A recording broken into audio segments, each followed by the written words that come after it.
International is that 2 year that you read it when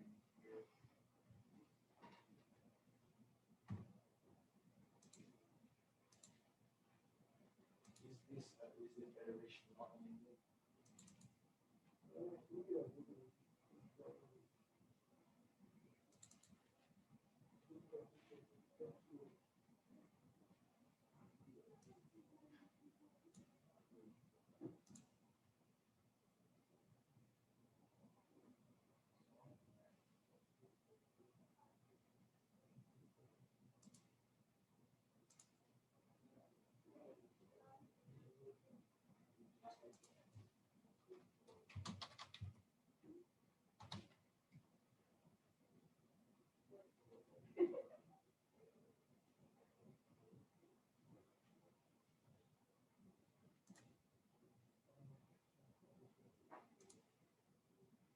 Okay, so you have these two,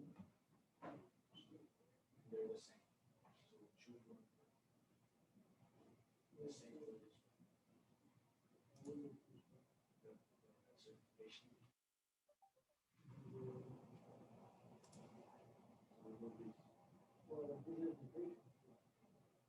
Right, but you gotta, I mean, you have the same.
Hello.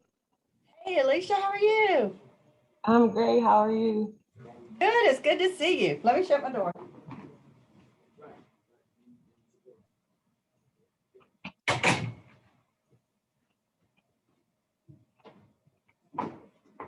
How in the world have you been?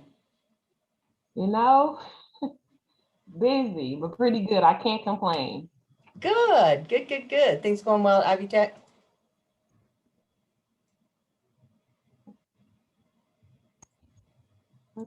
Okay. My computer is doing fun stuff. I'm trying to make sure everything works before we get Oh, this good. Well, thing you do. going.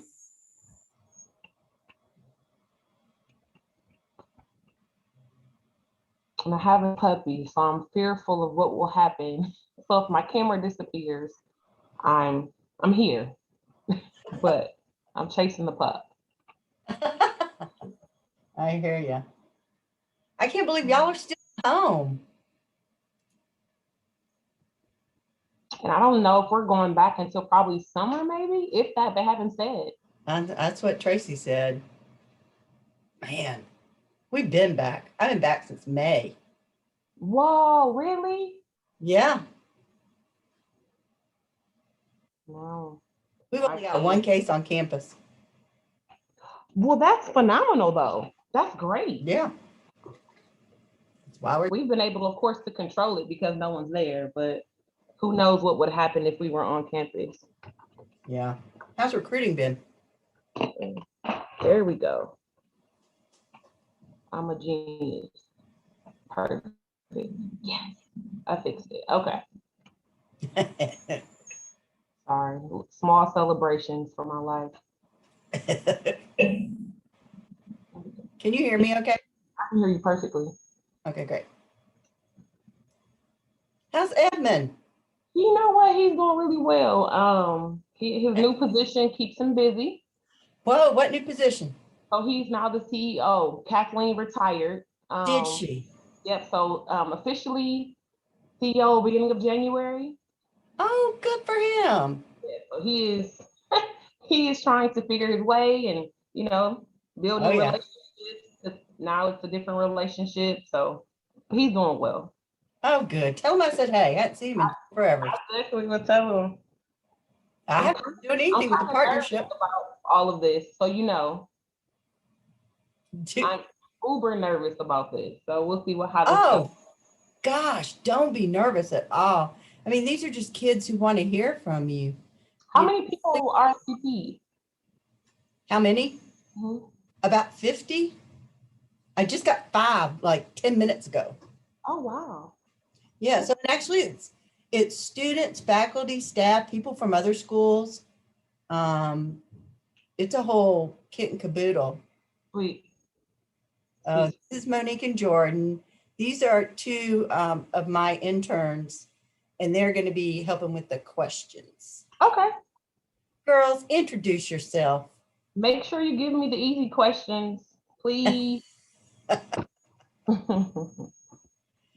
think you were one of the very, very, very, very, very first students I worked with when I came to Tech. Yes. Do you remember that? Yeah, I definitely remember that. You went to Mad Ants, didn't you?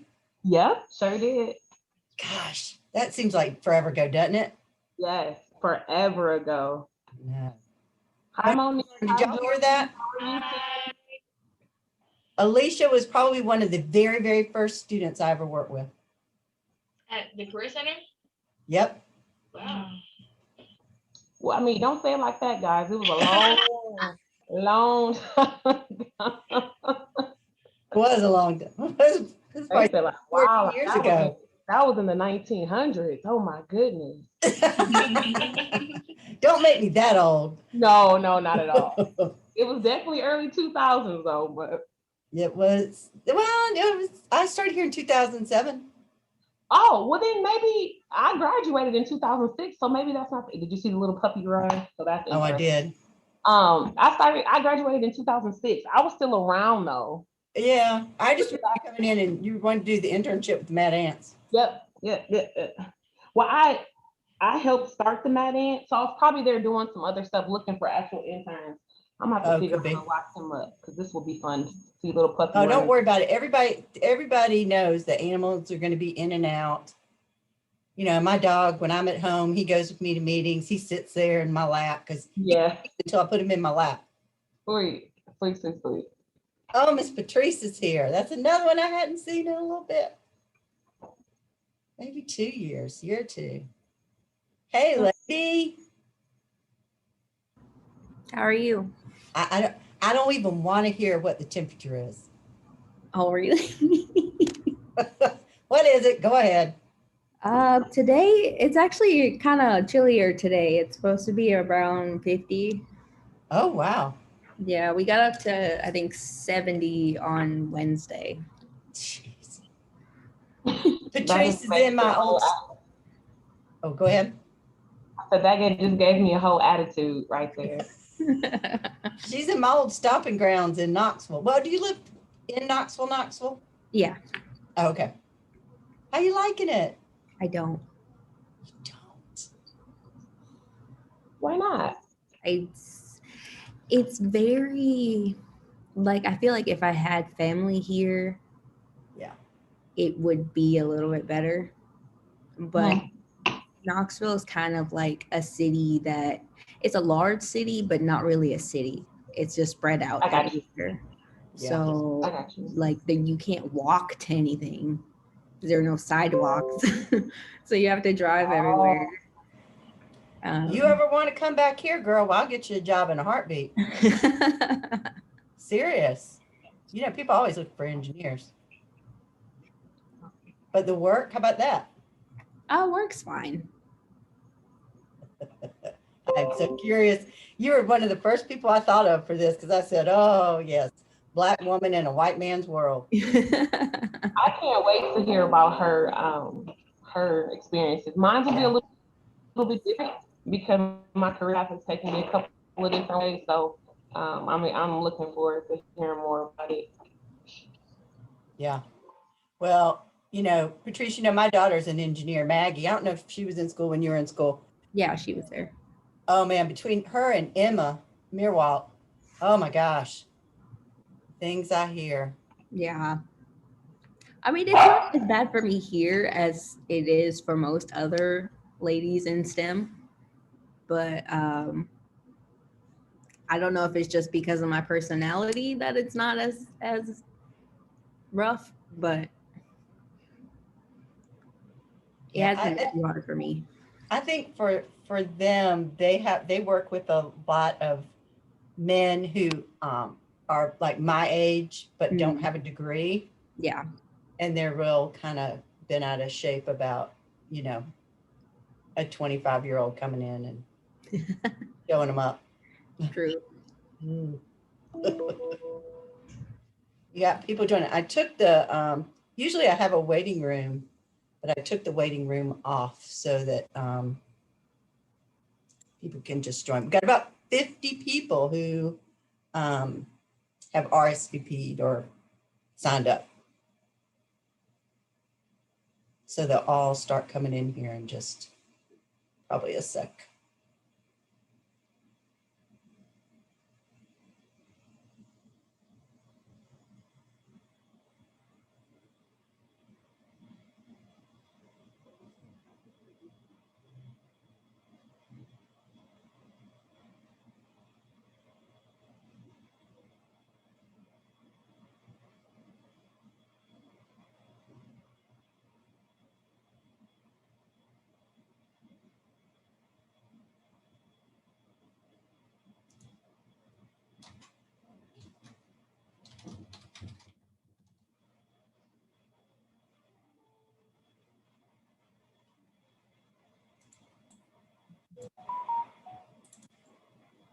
Oh, there's Miss Gabrielle.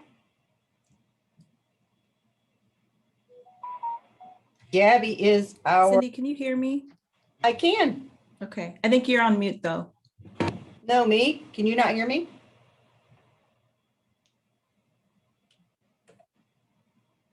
I can hear you. I can hear you. I can hear you as well. Gabby, can you hear us? Woo. Hey, Deja. I gotta go run. Hi. Hi, Daisha. Hey, beautiful.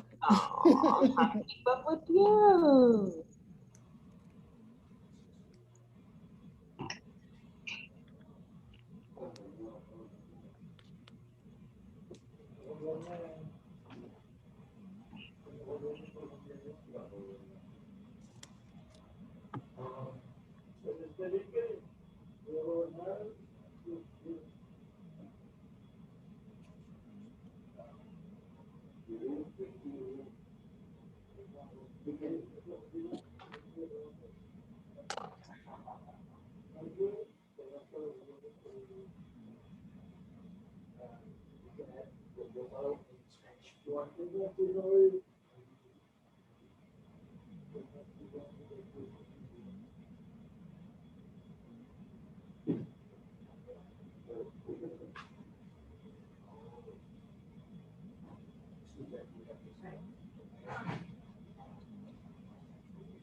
Okay, sorry, just a little technical difficulty. Gabrielle, can you hear me now? I can. Good morning, everyone. Can everyone hear me okay? Yep. Good. Okay, we're gonna give it just another couple of minutes, but for everybody who's here, we're glad you're here. You never know if something's gonna strike with people, that people are gonna find it interesting or whatnot. So we're glad you guys are here and appreciate your interest.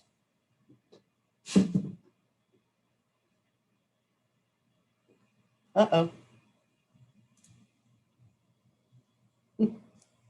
Just got another RSVP.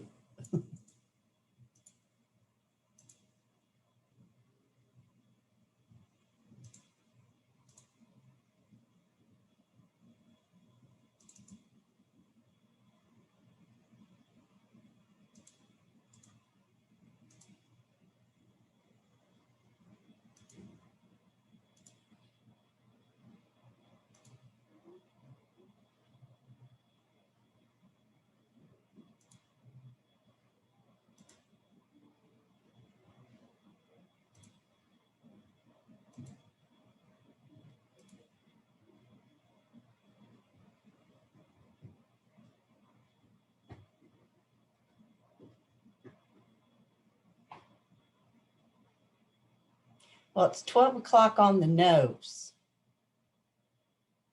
So I think I'm gonna go ahead and get started. Hello, everyone. Thank you for being here today. My name is Cindy Verduce, and I'm the director of the Career Center here at Indiana Tech. And this program today is brought to you by the Career Center, the Office of Diversity and Inclusion, and the Office of the Alumni Office. So really, this was a cumulative effort, but some of this came about. I want to give a little bit of credit here to Jordan Hartfeld and Monique Goings, who are two of my interns here in the office. And I went to a virtual program for the National Association of Colleges and Employers, and got into a discussion with some people about some of the work that we do here in the Career Center around diversity and inclusion, and talked a little bit about the program that we did last semester, or last year. Gosh, Gabby, I don't even remember when it was, about natural hair in the workplace. And when a friend of mine, Charles Jennings, who is the career advisor, one of the career advisors at Princeton University, heard about it, he shared with me this program that he had done with some alumni from Princeton, and talking about how to be naturally you in the workplace. So I always say I give full credit to Charles, because I totally stole the idea from him. Even some of the questions we used as a basis for some of the questions that we're going to have here today. But we're just really thrilled that you're here, and so appreciative of our speakers, our panelists. And so without further ado, though, I'm going to turn this over to Gabrielle Parsons, who is the Assistant Director for the Office of Diversity and Inclusion, and she is going to be our moderator today. So take it away, Gabby. Good morning, everyone. Thank you for joining us today. Thank you, Cindy, for organizing this. I mean, it was definitely a collaborative effort, but I'm so glad that we were able to partner and get those ideas going and get everyone here today. So I'm going to jump right in, because we are limited time, and I really want to get the panelists speaking. So when you answer this first question, just go ahead and say your name, maybe where you're calling from and what industry or what your role is. And Cindy, I hope it's okay. Can folks kind of just drop questions into the chat that we'll address later? Is that fine to do it like that? Yep. I'll be Okay, monitoring the chat. Sure, sounds good. All right, so first question. Could our panelists, after sharing your name, your title, industry, role, could you share a brief overview of your educational and career journey and how your identity influenced the decisions you made in that journey? And I'll start with Patrice, and then folks can kind of bounce around. Okay. My name is Patrice Brooks. I am calling from Knoxville, Tennessee, actual Maryville, Tennessee. I am an industrial engineer at Denso Manufacturing, Tennessee, which is a tier 1 automotive supplier. So I have a background. My background is I have a bachelor's of science in industrial and manufacturing engineering and a master's of science in engineering management, both from Indiana Tech. So I graduated in 2017. I took a job here. My first job here, actually, this is my second role here. So the first job here, I stayed in it for 3 months and I hated it.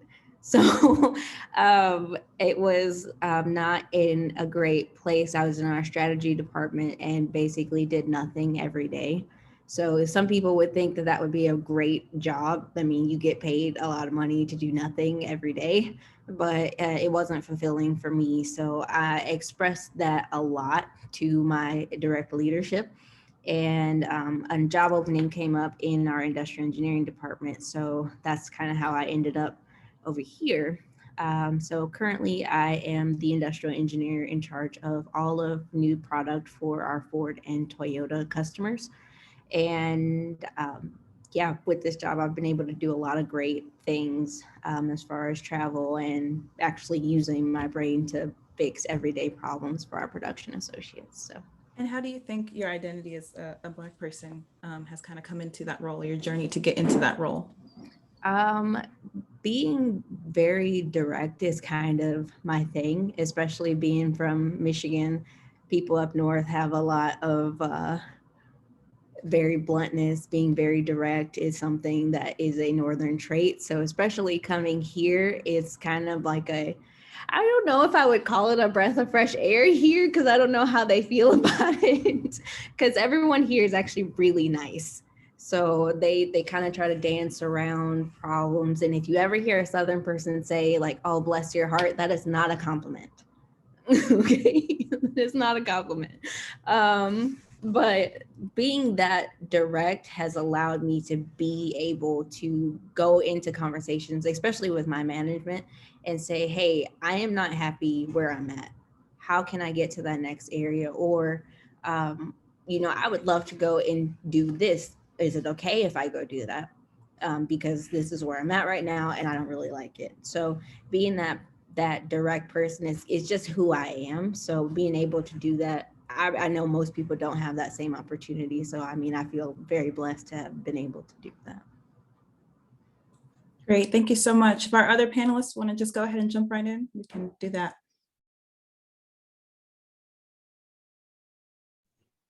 Hey, I'm Eric Milner. I am a 2014 and 15 graduate of Indiana Tech. I graduated with my bachelor's in business administration and psychology in 14 and got my master's in HR, my MBA in HR the following year.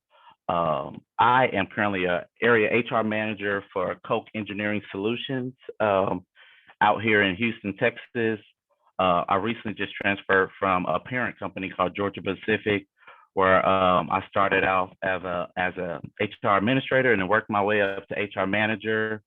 Got to start up a new division for Georgia Pacific, and at 4 to 5 years there, and been loving it since. And like Patrice, I just expressed to my boss that I always want to do more and want to contribute, be a true business partner to a key leader, and every opportunity I had was listened to, and they gave it to me, and I just excelled. You just ask a lot of questions, you do fail, but it's just been a good time. And now I get to support a totally different business of Koch. It's not in manufacturing anymore. It's more of a service industry. So I'm excited for this new opportunity. Thank you. I'll go next. My name is Alicia O'Neill. I am a 2006 graduate of Indiana Tech, where I played on the women's basketball team. I'm originally from Flint, Michigan, so for these Michiganders, love it. I definitely understand where you're coming from, and I'll talk a little bit about that more, the directness, because that's part of being naturally me in the workplace. We'll talk about that. I currently am working at Ivy Tech Community College. My pathway to higher education has been a little bit different. I graduated, like I said, in 2006 with my bachelor's degree in business administration, and my focuses were sports management and marketing. So initially out of college, I helped start up the Fort Mad Ants, which was then a G League, but now a G League basketball team. Unexpectedly laid off from there, and so I had to pivot, kind of find my footing and discover passions and what I wanted to do next. So I've worked in recreational management through the Fort Wayne YMCA's. I've worked through Parks and Recreation Department for the city of Fort Wayne, and then I found my way into higher education at Ivy Tech. So I guess really, like I kind of told Cindy earlier, my my direction in sports and the places that I'm in now is a little bit different compared. Some people are like, this is what I'm going to do, and they go for it, and that's what I did at first. But of course, when things happen unexpectedly, I had to find a different passion, a different interest. And so my identity is that just saying, you know, being a Black woman, things are a little bit harder to get into, especially in the sports world. It was kind of like me against the world, and I was a go-getter, and my mom always told me, you know, you can do all things through Christ and all that good stuff. And so pushing through that, but pivoting was very difficult and trying to find my footing. Just relying on my strength and my religion and my faith and the people that I'm connected to, that's how my identity got me to where I'm at now. So, and a lot of the people who have helped me direct my path are on this call too. So that's pretty important as well. Thank you so much. That's awesome. I think that I'll go next. I am Brittany Bridenstine. I am actually a CPS graduate, many moons ago of Indiana Tech. I graduated there from the business school, went into HR as my concentration, and then went on to gain my MBA, MSLL rather, from Western Governors University, just wrapped that up this year.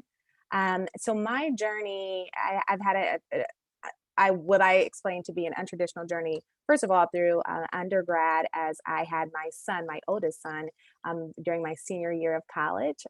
And so that was unique and really helped shape and form my love for adult learners in the great experience that I had through the CPS program at Indiana Tech.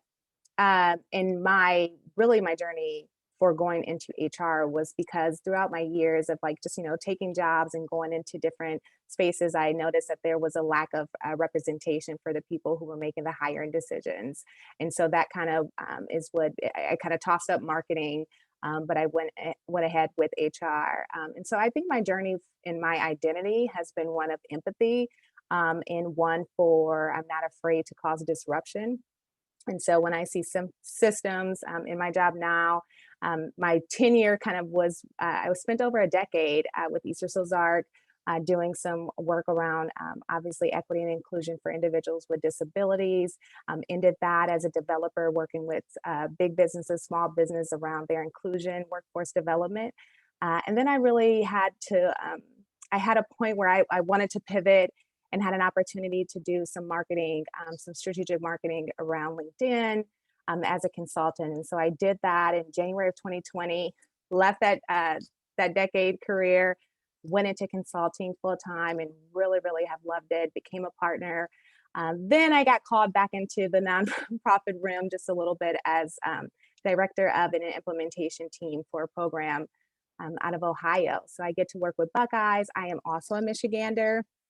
So that has been unique.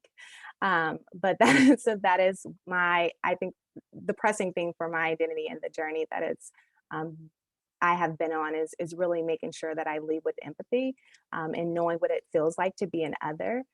So really trying to create and cultivate a place of belonging. So I'm really happy to be here today. Thank you so much, everyone. So the reason we're here today, how to be naturally you in the workplace, is just kind of be candid about it. You know, how do you bring your authentic self to work regarding your cultural appearance, background, and experiences? So I'd like everyone to share. And for all the questions, you don't have to share. And if you want to bounce off something someone else says, but I would like everyone to say for this question, what does being naturally you in the workplace mean? What comes to mind? And when you hear being your authentic self, what does that mean as a Black person in the workplace? Maybe Alicia, if you don't mind kicking it off for us. Definitely. So it's kind of funny, again, with all the Michigan thing in there. I have always tried and did my best to be my authentic self. And that is very outspoken, bold in my statements, but of course, definitely cautious and careful depending on the situations that I'm in. I pride myself on being authentic. I think that is one of my best qualities. So for instance, if I at work now, again, I work at Ivy Tech Community College in admissions department. So if I want to wear my natural curls one day, having a bad hair day, I can throw it up in a ponytail and let that ponytail slide type of deal. But really just showing up as myself and just being, like I said, as true to myself as I possibly can. Of course, working in higher education, I see a lot of students, especially in community college realm, I see a lot of students that look like me. So I'm really able to connect with them and be able to be myself and kind of, you know, have the conversation that they wouldn't have with someone else that may not look like them. Being my authentic self has opened up so many doors for myself. Normally people would think like, oh man, you know, code switch, definitely, I still code switch. I definitely adapt to what situations I'm in. But I think I said what most has made me successful is just being myself and being outspoken and being honest and wearing what I want to wear, of course, in moderation to address code, and just being able to, you know, use the slang. Let's use terms. Are we in a safe space here? I want to make sure we're in a safe space. But definitely, I work in an office where there are mostly my coworkers are white, and I am the only director in the office that's Black. So being able to talk about the shows that I want to talk about and not talk about their shows, or of course enjoy and talk to them, but of course I never dumb down myself because of who I work with. I always make sure that they are well aware of what's going on in the Black community. I make sure that they understand how I'm feeling. I make sure that they know, hey, I am passionate, but that doesn't mean I'm angry. If I don't agree with you, I will have a conversation with you. And I want you to be able to understand that I'm not angry. I just believe in what I say and I feel a certain type of way. And if I am able to help or contribute, I will. And I will be outspoken to get my point across, or especially help those who look like me in the higher education realm. Did I get that? Yes, that was amazing. I especially liked, we need to kind of get rid of that correlation between passion and anger, right? One of those stereotypes is it's old, it's not accurate. And I think if more people kind of understand that, then more people will be more authentic, because it's just one of the cultural differences that I think could be better understood. So thank you so much for that. Eric, how about we go over to you?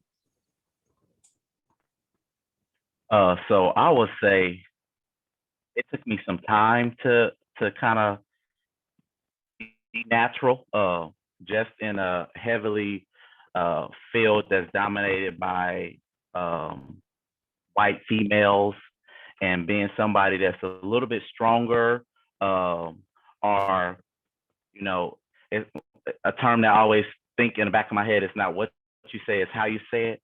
And typically when we are passionate, people deem us the angry Black person. So I had to kind of be very careful of myself in that space. So I always kind of led with my work ethic and the results that I can deliver first.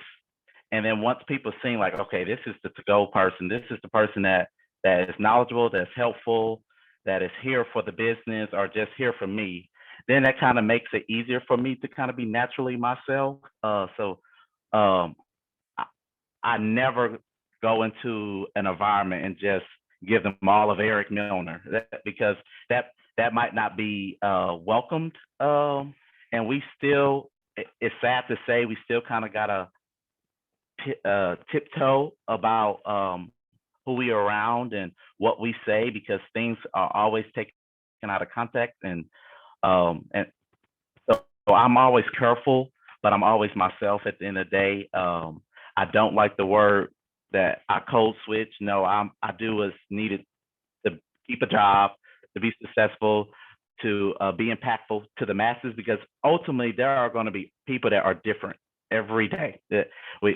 I can't say that I can treat people the same.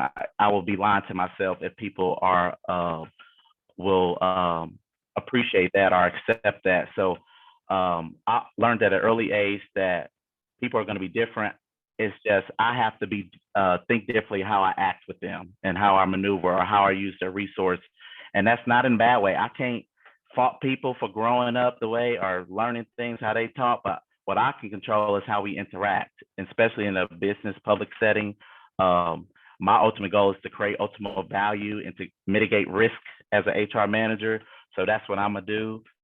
And then once I'm comfortable in that, you might I'm always going to be my fun, loving self. And, you know, and I always worked in an environment where I'm the only Black male in a heavily white, female dominant area, because I worked in career services throughout my whole time in Indiana Tech. And Cindy, that is my girl. That is somebody that I really looked up to, that helped me out through my career, set me down, gave me great feedback and criticism, and really taught me what it takes to be a professional. So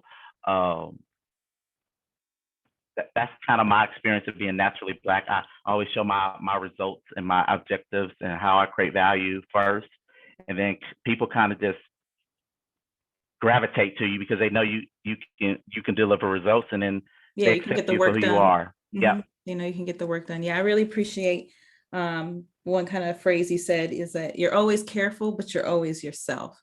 So I think that's really important to keep in mind, is that having that kind of awareness of what kind of context I'm in, what kind of culture does this organization have, and how do I kind of fit into that, and where do I need to fit in? So thank you. Let's go on to Brittany, if you don't mind. Yeah, I would probably just piggyback off what both Alicia and Eric's shared. Probably just adding that naturally me in the workplace really, really looks like, to me, having that confidence and permission to show up wholeheartedly. I also think it's, you know, being aware of your identity, but not stifled by it, right?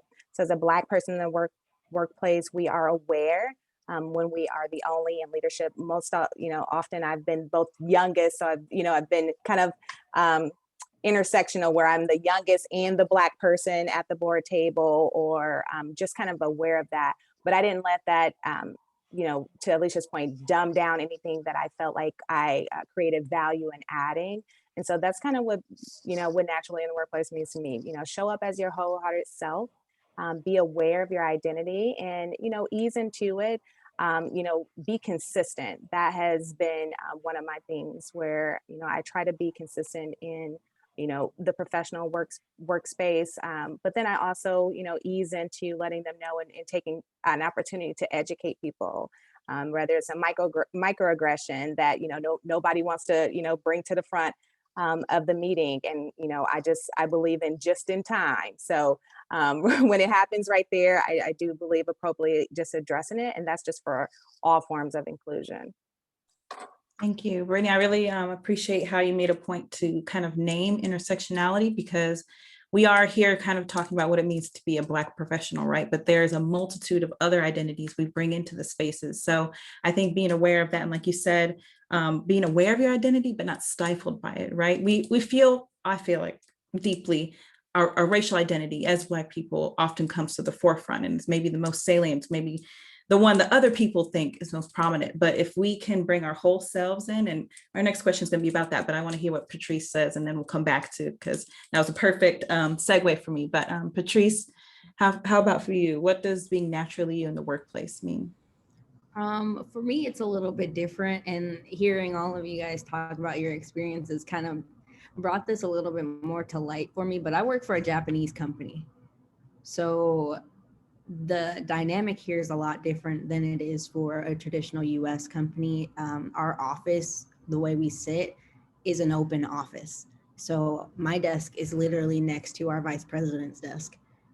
So it's like I could wake up and I could get up and say, oh, hey, blah, blah, blah, or like literally to anyone. So there is no walls up saying, okay, this person has an office, you can't go in there unless you knock. It's literally like everybody has a desk and we're all in the same office. It's all one big place. So I don't really have to worry about the whole code switching thing or any of that type of stuff.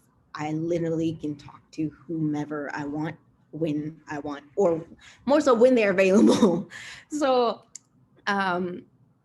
hearing you guys' experience with that a little bit, it is kind of like, I don't know what I'll do when I go, if I leave here and I work for an American company, because I mean, being so open and free to be able to talk about whatever to whomever, and even in a way to, if it's Black History Month and, you know, something's going on within the Black community here in Knoxville and I want to go participate in that, I can literally tell my boss, hey, they're doing a Martin Luther King Day walk and I'm going to go participate in that. Is that okay? And he's like, yeah, sure. You know, and I know a lot of people don't have that same opportunity. So for me, it's a little bit different.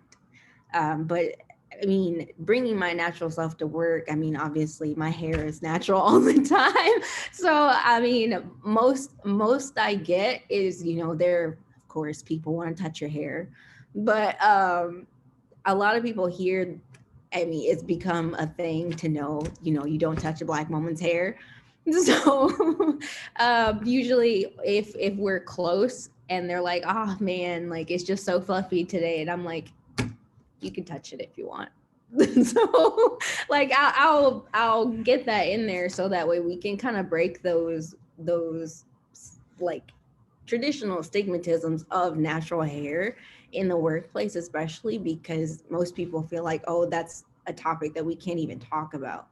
Like sometimes I'll wear a wig to work because I don't feel like doing my hair, and people come like, oh, you straighten your hair, and I'm literally like, it's a wig.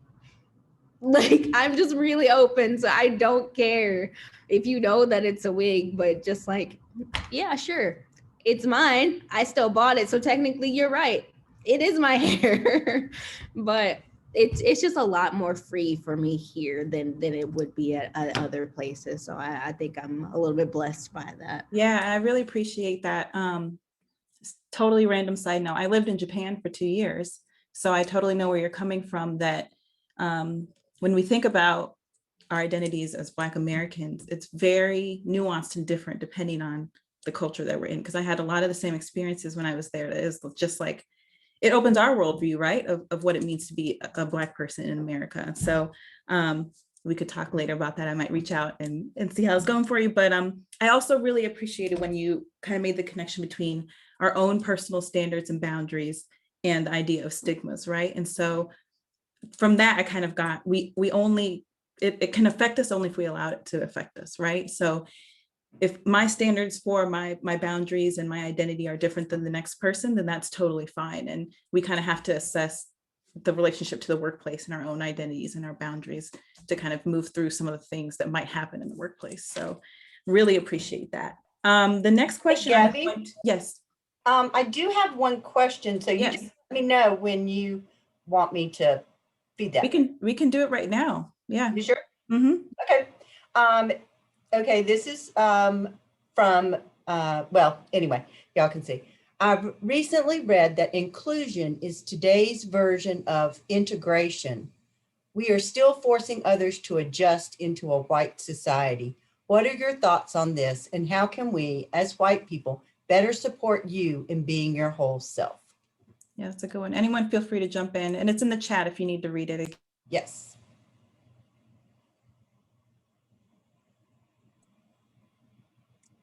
That's my girl, Amy Lynn. So I'll respond to this. Hey, Amy, thank you for being here today. I think I would probably just say to always be open to learning, educate yourself on, listen, I have like this hard, fast rule. I truly, truly believe, like my mantra is like, you don't get inclusion in professional spaces without inclusion in personal spaces.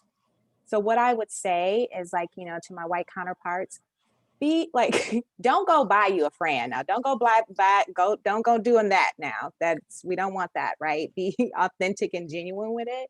But when you have an opportunity to do community with a Black person or any other person of a different background, make that intentional, right? You might have to come off awkward. You might have to press in a couple of times because we're highly relational. So we want to make sure that we trust you first, but bounce things off of us.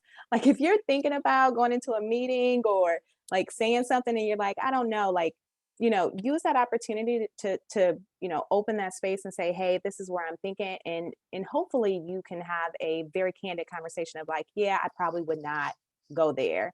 As far as integration being the new inclusion, I think we may have started along that line. I could see where that can be assumed as like the new buzz thing to do. And so I think we need to be very careful with, you know, white people really making sure that you're creating space like this one to have the voice of the person who is reflective of what we're dealing with. And so not to assume, also not to just take, word from one Black person in one setting with, a set of background and speak as a monolith for other Black people in your experience with Black people. So I would just say continue to just create space and learn, Amy, and really, see how you can really, really authentically be inclusive in your personal settings. That makes it a lot easier, and it's a lot more genuine. I have something just to piggyback on Brittany. Also be aware of what I call an unconscious bias. So people tend to treat people the same, or from if they look like them, act like them, come from the same social status, economic, those different things. Be aware of that, because as a person that's a minority of Black, Hispanic, Japanese, Chinese, whatever, they have different things that they culturally go through. And if you're not aware of that and you just saying, and I had this experience recently with one of my managers, he told me, I'm ignorant to seeing color. I don't see color. And that tells me that he is not aware of what minorities go through. So he cannot help his direct report with the issues that he's going through, which ultimately is cultivating this perception where he feels discriminated against or treated differently. So if you don't think about some of the things of how you act and talk with somebody that may look different than you, you might be creating this unconscious bias that he feels that he's being discriminated against, which ultimately you're not, because I don't believe a lot of people are racist or they purposely discriminate against one another. They just are not familiar. And with what Brittany says, make yourself aware and create spaces where you can get familiar with different people.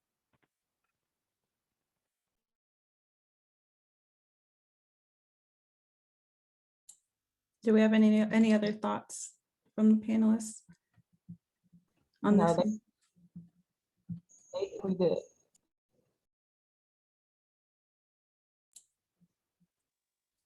Okay, great. And we can revisit that more if there's any kind of follow-up ideas or thoughts come to mind. But thank you. Yeah, if any of the viewers have questions related to a current point in the conversation that we're at, feel free to drop in and we can get those addressed. And so I kind of want to go back to something that Brittany mentioned about showing up as your whole self to work. So can you all share a time where you felt like you could be your whole self at work, and what was that like? If you haven't had that experience though, what are you envisioning? What would you like to have at your workplace so you could show up as your whole self?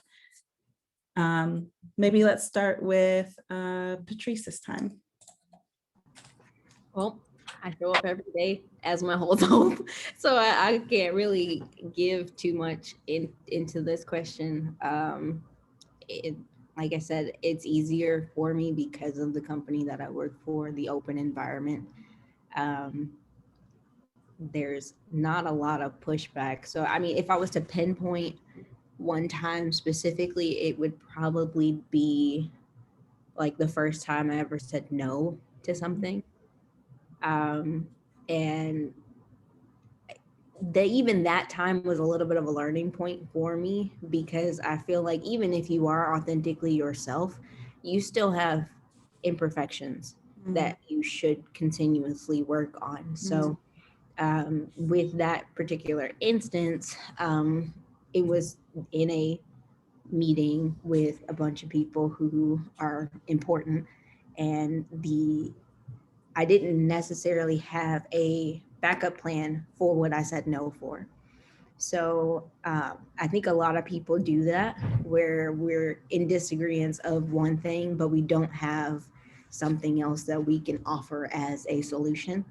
And that's one of the big things that I learned from that experience and talking with my leadership afterwards, that, hey, if you're going to disagree with something, make sure you have something to back it up, or have more of a specific reason why you disagree with something. So things like that have kind of molded me even more to becoming a better engineer and also a better person, because those types of skills I can also take outside of my work.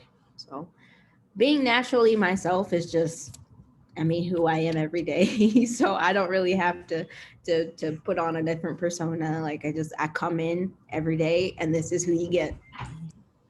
And that's it. Thank you. Yeah, feel free to jump in, other panelists. I guess I'm in a space where I'm comfortable in with my ability and work ethic, where now I'm myself every day, kind of like Patrice. But recently I had to I made a mistake or missed a meeting, and usually with friends and loved ones, it's super easy to apologize and to own up to something.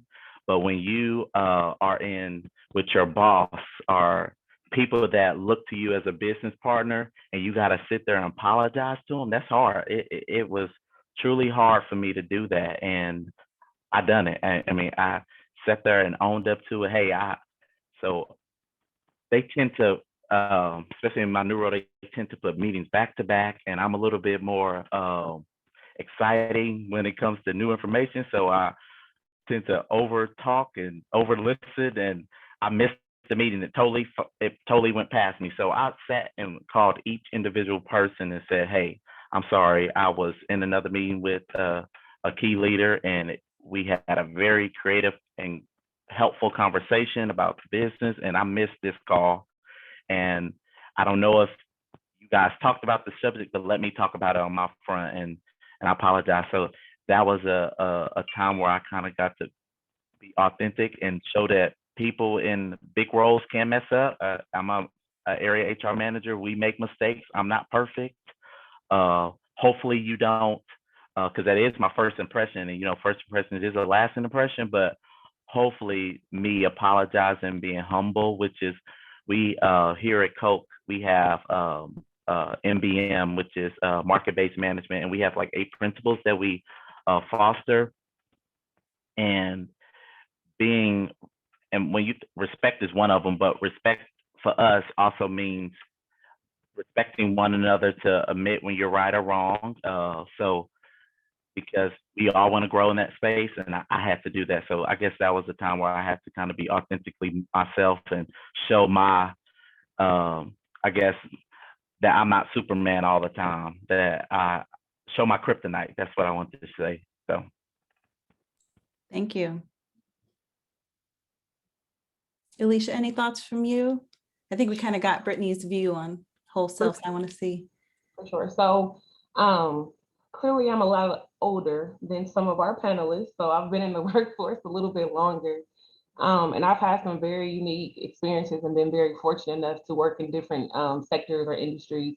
So of course, working for a professional basketball team, very intimidating, very a white male predominant industry. There was a lot of times where I went to work and I would sit in my car and pray really hard and say, "Here we go. This is what we're gonna do today," because you were just another person. You were another person that was helping them run the show and make them money, and they a lot of times didn't show respect for you like you felt like you deserved, regardless of how hard you worked, regardless of what you did, regardless of whatever accolades or awards you've received. You were still just another person because based upon their experience and their knowledge of people that don't look like them, it was a difficult place to navigate. So on the flip, I worked for a predominantly Black YMCA here in town. I was a sports aquatics and wellness director, as well as I worked at a community center in town called the McMillan Park Community Center. Predominantly Black and Hispanic population when it came to the Y, and then at the community center, it was predominantly Black, children, adults, whatever. So those times when I was there, it was difficult because we're working with people who look like us, right? So of course, that's a whole nother panel discussion that we can probably have. But I was definitely able to show up and be my entire whole self. I wasn't afraid to be misunderstood because I can talk how I wanted to talk. I was able to connect with them on a level of, yes, we look alike. Yes, I come from Flint, Michigan, one of the worst cities on the map sometimes, and depending on the year, we're getting a little bit better, but we'll leave that there too. But I'm able to, talk about fashion and talk about hair and really the basic stuff that allows you to be relational with people and to build their trust. So definitely those experiences in work allowed me to come to work comfortable enough to have tough conversations and really encourage students and people and children that, hey, I come from where I'm from and I'm here now. And that may not be this top level executive.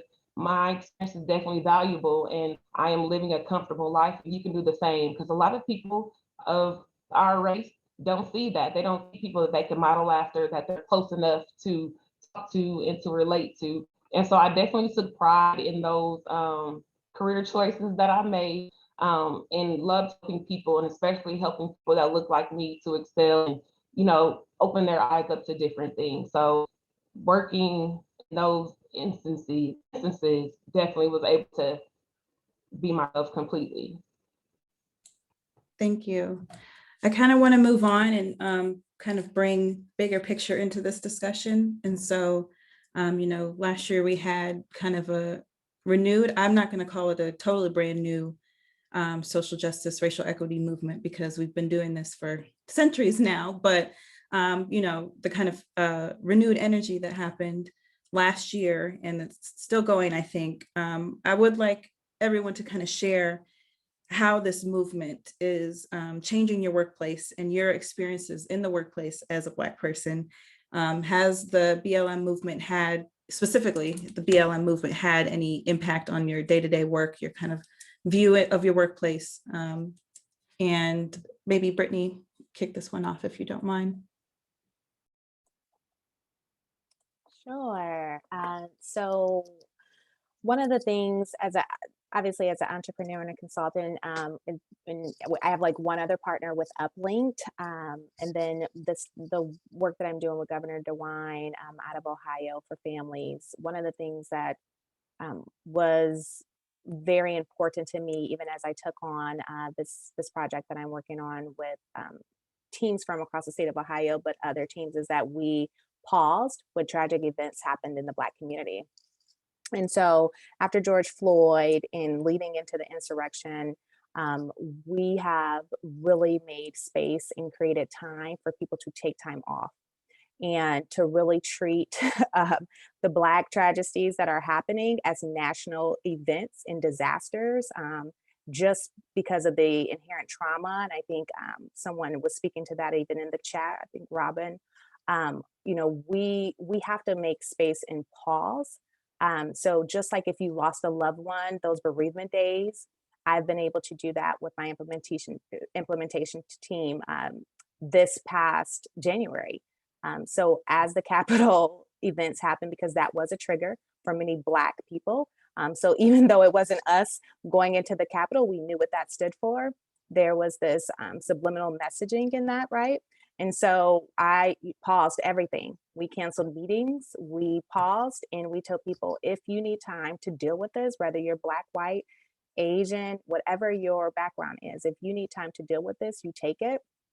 We circle back on Monday and everything resumes. And so I understand that every industry doesn't have that capacity to do that, but trying to find intentional ways to really draw back and not push things up under the rug or wait till it's trending in the workplace to try to address that, and really, let people use a PTO day, let them use a half a day, a wellness day to really rest themselves and come back so that they can be them whole selves. I know a lot of times, we feel like we are just expected to kind of sweep things under the rug and kind of show up the next day. And I heard many, many stories, even after George Floyd, of how that happened. And so I think, the recourse in that, and kind of what both companies that I've worked with have been really well in doing, is just pausing. Thank you. Panelists, feel free to jump in.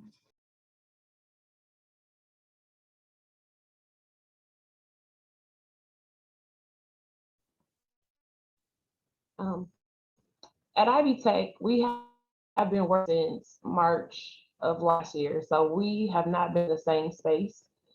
So it looks a little bit different, but what Ivy Tech has done is statewide, they have opened up the floor to have more conversations, more panels, webinars to educate others on things that are going on in the Black community and to celebrate and to, of course, acknowledge the social injustices and everything else, of course, that is going on. So that's really, it's just difficult with us all not being in the same space. So it looks a little bit different, but definitely there are opportunities. There's a diversity committee that I am pretty proud to be a part of at our campus. And we are holding people accountable. We are making efforts to make change. We're not giving up, and being able to have those conversations and make those aware of what's going on and how we feel and actually being heard is really important. And also, at our higher level, at our main campus, there has been plans put in place where we have to reach certain goals. And so being able to see that the statewide level cares enough about what's going on in our community at a campus level is pretty impactful to show that they do care, they are listening. Of course, we have a long way to go, but as one of my favorite people that is on this call, Joanne, we're kind of moving like ninjas, right? So we start the conversation and we see what we can do to be impactful, and we continue the conversation until we get some action or until someone else acknowledges it and notices, like, you're right, this isn't right, or maybe we need to move a little bit differently. And that's, I guess, on my end for Ivy Tech. Thank you. We might want to let our students ask the questions. Yep, we are right at the time. I was going to switch over to, we have some student leaders who are going to ask some questions to you all, and then we'll round out with questions from viewers as well. So I'm going to pass the torch over to some of our student leaders, Monique and Jordan, if they want to step up and ask the questions that they've prepared. Okay, hi guys. Well, I guess I should introduce myself. My name is Monique. I'm a senior here at Indiana Tech. I'm a double major in business administration, with a focus in management and marketing. And so my question is, when picking up your place of employment, what qualities did you look for that contribute to your values? Can I go first? I would say first, I just wanted a job. I was, if we want to be real. But then you take the interview to really get to know the culture and the people that you're going to work with and kind of their core principles. And sometimes it takes a while to even come up to fruition, to even see, because people can sell you the company all the time. They can use big words and say we have this big culture and this nice environment, and it might be that, but then you accept the job and it's totally different. So it kind of ebbs and flows of what can happen. So for me, one, I need to make sure it's the right opportunity that is going to help perpetuate in whatever career direction I want to be in. So one thing about the company that I am now, Koch Industries, is that our career development plan isn't this rigid structure plan. Like if I wanted to be an engineering manager and they set me up for success to be an engineering manager, I can be one, go from HR to engineering. They have no boundaries with that. And they're gonna help you set up for success with tuition reimbursement, opportunities to shadow somebody, or you might get a project working with an engineering manager. So they're really purposeful within that. So that's kind of what I looked into, and just the reality. I didn't really kind of say, oh, everybody likes this company, let's work. And because some of those big companies that you hear about don't have the greatest environments when you really look into them. So I just say, apply. If I want to be real with the college atmosphere here, apply for every job that you think that you're interested in. Take the interview, really get to know the person and the team, and don't think one opportunity is less than until you actually get that interview and get to talk with that hiring manager or HR manager. I kind of want to speak to that a little bit. Right before I graduated Indiana Tech, I had one job offer that I took, which was at Pepsi. And I was all ready to go with Pepsi, but I hated the interview process that I went through. Like the people who I interviewed with were not nice at all. Just like trying to just go through the interview, get it done. And I was actually really surprised when they called me back and it was like, you got the job. I was like, really? I couldn't tell that the interview went well because of the interviewer. So because of that, I actually interviewed here at Denso, and they did an interview process up in Michigan first at the Detroit Auto Show, and that's where I interviewed first. And then they're like, all right, we like you. We want to fly you down to Tennessee and see if you like the campus. So fortunately, I was able to come down here, do an interview on site, but the way that they did it, they're doing interviews and things are becoming a lot different, especially at a lot of companies. They're starting to go towards like a group interview kind of thing, or some situation where you get to actually talk with people who you might work with. And those interactions actually made choosing to come down here a lot easier, even when I was offered less money than I would have gotten paid at Pepsi. So that goes to show you that money isn't always everything, especially with the job. You really have to take into account the people that you might work with. And then also one thing that I didn't utilize that I wish I would have utilized more is LinkedIn. So reaching out to people who work at the company that you really want to work at and see how they feel about the company culture. There's nothing like getting information directly from people who work there currently than getting it from a hiring manager or a someone from the HR group who's doing the recruiting. So of course they're going to make it seem like everything is all peaches and cream and beautiful because they want to get you to want to work there. But there's nothing like talking to the actual people who do your job every day and seeing what the day-to-day life is like. Jordan, you want to go ahead and ask a question? So my name is Jordan. I am a computer science major with a minor in networking, and I am a sophomore. So my question is, if you could give a piece of advice to any African American looking for a job in a predominantly white or any field, what would it be?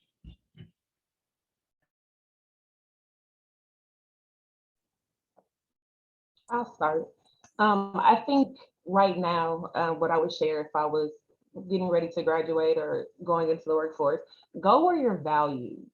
As they talked about looking to, talking to people that work for companies, looking to see who has a commitment to diversity and inclusion. I know those are kind of buzzwords right now, but definitely looking to see how people are treated and how people that look like you are valued. And just be open to possibility. Like Eric said, shoot your shot.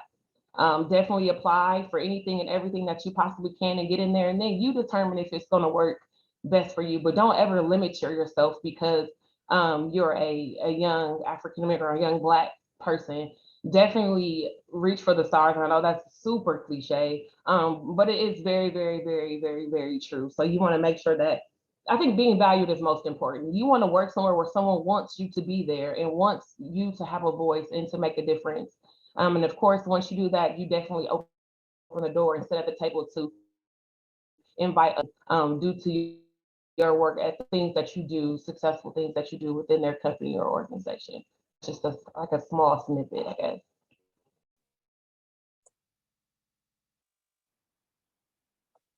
Yeah, that was great, Alicia. I would also just add to that, Jordan, that in Monique, do not be afraid to ask about board, what their board is comprised of. So the first thing I do when working with businesses is look at their website to see if they have a board. So just not only nonprofits have boards, so you can, tech spaces do have boards or advisory councils. So you can always ask to speak to someone there. Don't be afraid to ask in the interview, what are you guys doing? And, in the recent light of events, what are you guys doing to address these issues? Or if you don't want to use the buzzword diversity, you can always say, like, what are you doing to create cultures of belonging? Like, that's my tag, right? And then really pressing them to really answer that in a on the spot. I use appreciative inquiry questions because that kind of presses people to, respond honestly. Even if they have to like make up something, you'll kind of be able to read that, hopefully. And then please do not undersell yourselves. So I believe in obviously gauging every opportunity. But as minorities, sometimes we feel like if we don't seize opportunities, then the next one will not come and show itself. And so I just want you all to just feel empowered to actually negotiate. So we all know that the first number that people put out there, and this is just my HR background.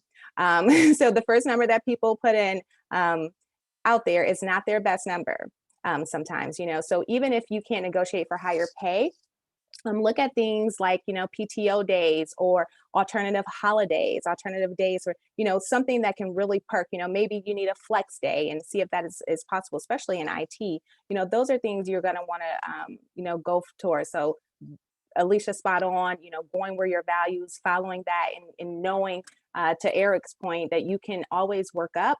But I don't like that sometimes in minority spaces, our workup looks a little bit differently than someone else's. So I always say, know your value and really push on that. And don't be afraid of turning down an opportunity to capitalize on the next one. Thank you so much. We're almost at closing, so I do kind of want to let folks know if they have to run and go, please do. But we are going to use the last few minutes. If there's anyone in the audience that had a question, this is the last kind of few minutes we have. If there's anything else we can answer at this time, that'd be great. Or students, if you have one last question that came to mind while you're listening.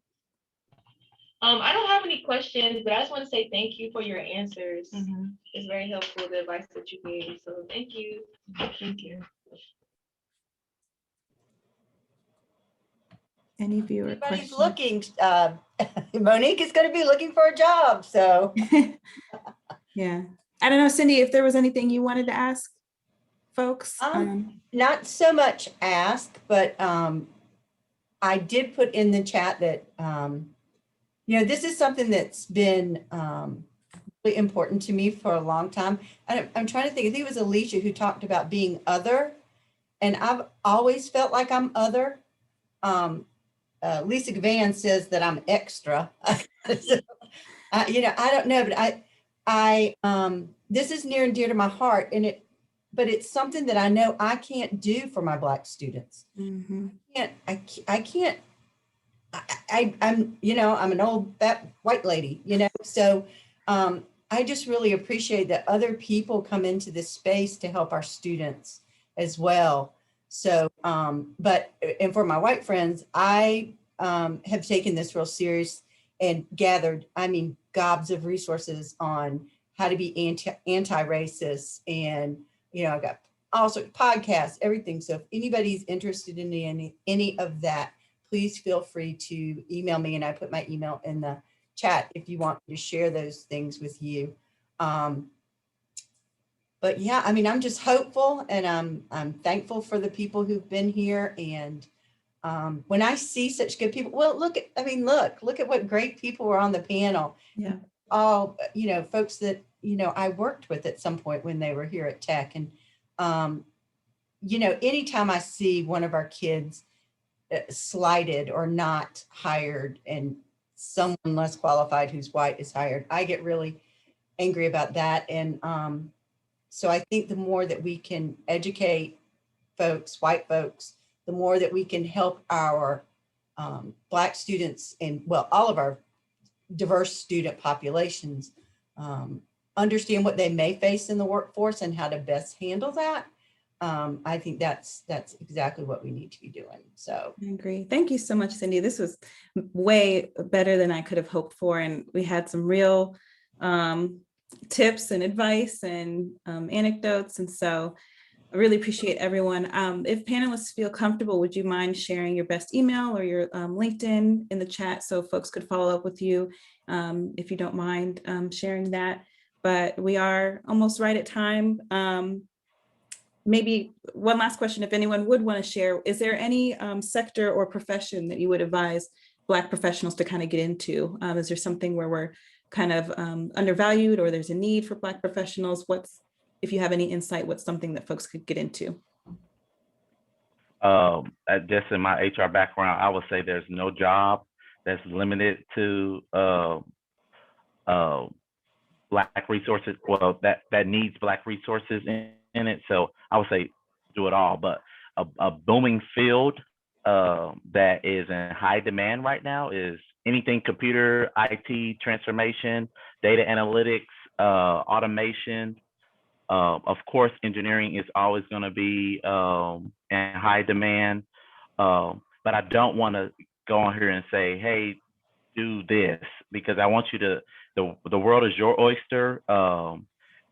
You take any opportunity if you really find passion in it, and if you can articulate. So one thing that we have to do is, which is sad, we have to make sure we are prepared at every moment, because our white counterparts sometimes can be less prepared and just be more equipped because they might have a mom or sister or brother that can get them in to that job or that wherever they want. So just make sure you are well equipped and ready. Cindy and career team does an awesome mock interview prep and 30-second pitch. When I say those help me, where interviewing is like putting on socks for me. If I needed to interview, if I got fired today, I'm thankful that I know I'm confident in myself and my interviewing skills and equipped that I'm gonna start interviewing next week. Even though it's a daunting task, the professional space and looking for a job is not easy. I want to tell everybody, it is not gonna be, you get your degree in the mail, and the next week you have a job. You know, it's not that simple. And I wasn't really prepared for that. And Cindy kind of helped me, and other people in career development team has told me it's gonna take time, and you're gonna find the right opportunity, and that one person is gonna give you that opportunity, and you just capitalize on that. So just be prepared and don't give up, because it's gonna be hard. That's another thing. Don't give up. And to re-answer your question, I would not say there's no one job that a Black person should do. They should do it all and be happy in what you do, because one thing, you want to be fulfilled so it can become a career and not just a job. Great. Thank you. So that was all the answers we needed wrapped into one. If anyone has any other last notes they want to share, but I do want to be sensitive to time. Alicia, I see you clicking on, go ahead. Well, don't forget higher education. I think since I've been in higher education, I have not seen a lot of people that look like me. I am very fortunate to have some best friends that are blazing trails in higher education. Have definitely turned my fire on. And it's nothing like being able to walk into a boardroom or sit at a table and actually speak for people that look like you amongst people who don't. So students who may not have thought they were going to college, but now are there, being able to see a familiar face or someone that resembles them definitely changes their trajectory and gets them excited and gives them someone to lean on. So don't forget higher education in any capacity. Of course, teaching, of course, working in admissions, of course, working in student affairs, whatever it may be, really consider higher education. You're not going to get rich, just to let you know.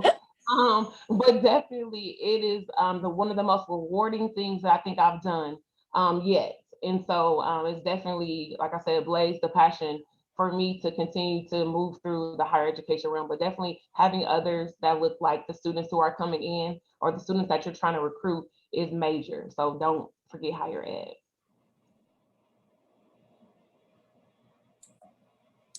All righty. Well, thank you again so much to our panelists. Thank you everyone who tapped in to listen today.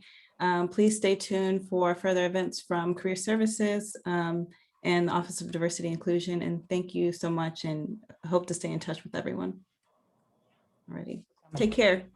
Thank you. Bye-bye. Thank you, everybody.